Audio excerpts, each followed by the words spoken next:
Maintenant que la robe de Belle a bien avancé, je vous propose de s'attaquer à Zip, la tasse. Mais on ne va pas faire que ça, on va aussi faire des jolis effets autour de la robe de Belle. Comme d'hab, pour Zip, je vous mets le code couleur sur mon Memocolo. J'ai voulu faire un effet doré aussi au niveau de la tasse, comme il est initialement. D'ailleurs, dites-moi, est-ce que vous avez une petite tasse Zip dans votre cuisine? J'ai l'impression que c'est un peu le goal pour tous les fans de Disney d'avoir la théière et la tasse. Maintenant, je vais réaliser les étoiles blanches qu'il y avait initialement dans la robe. Comme je vous l'avais dit, j'ai fait au plus simple pour moi pour la vidéo. Donc j'ai tout colorié en jaune. Et comme je suis au crayon de couleur, en fait, on voit les chiffres à travers. Donc j'ai pu repérer les zones où il y avait les étoiles. Et j'ai pris un petit lingot au gel blanc. Et tout simplement, je l'ai refait.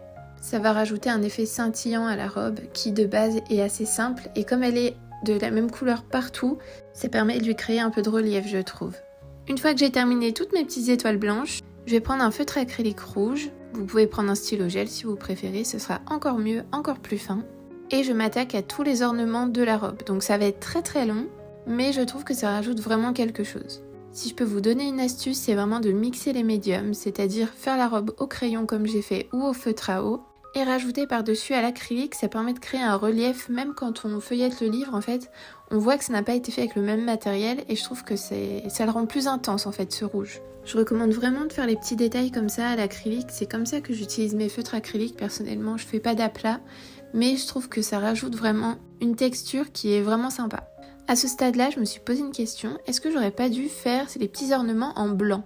Mais de toute façon, c'était trop tard. Sachez que c'est les ornements et les étoiles qui m'ont pris le plus de temps depuis tout le début du tutoriel. On pourrait penser que c'est la robe, mais non, pas du tout.